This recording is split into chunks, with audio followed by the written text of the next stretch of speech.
Yo, what's up mga kabergs? So, humana kami mga tibaw sa balirong, gitawag ng mga balirong mga kabergs, no? So, tanawan na ninyo sa mga sunod na ko yung mga video ato niya i-upload niya. Ako ipakita sa inyo ang kuha namon mga kabergs. Nyari kami sa Isla Panitugan. Shout out sa mga taga Isla Panitugan. So, kumusta ka mo dira? Kumusta ang inyong pagmamahaw?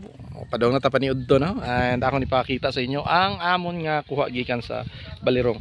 So pakita na ko mga kabers, ang ibang diri medyo buhi pa. Tanaw mga kabers. Na. Araw. Na.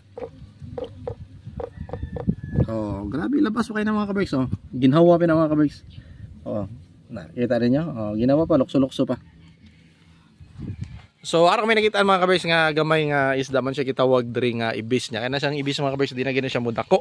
Ingana lang gina siya ka gamay. So ang ibis siguro nga makita nato nga medyo dagko-dagko daw ingana siguro ato ni na siya sa laod, pero dire di na gina siya mudako.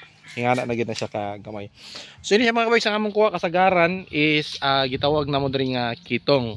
So sa lain pa rabbit fish nya ang mga grouper kugtong, so ibaligya ni Papa kay mahal-mahal man ang presyo sara dari. So pila tong kwan sa grouper bad pag 550? Oh, 550 ang kilo sa grouper niya. 350 ang sa gitawag na mga gat.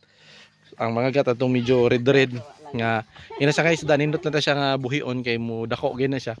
Ang grouper mo dako ulat siya. So ang ganahan lang sa grouper kay dugay mamatay. Ang mga gat 300. Ang mga gat 300. Oh.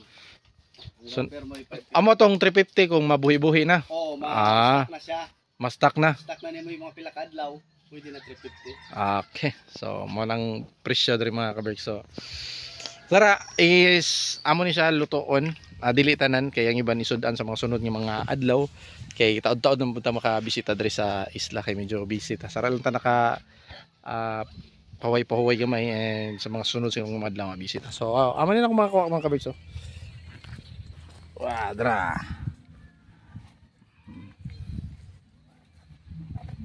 Buhi pa mga kabergs.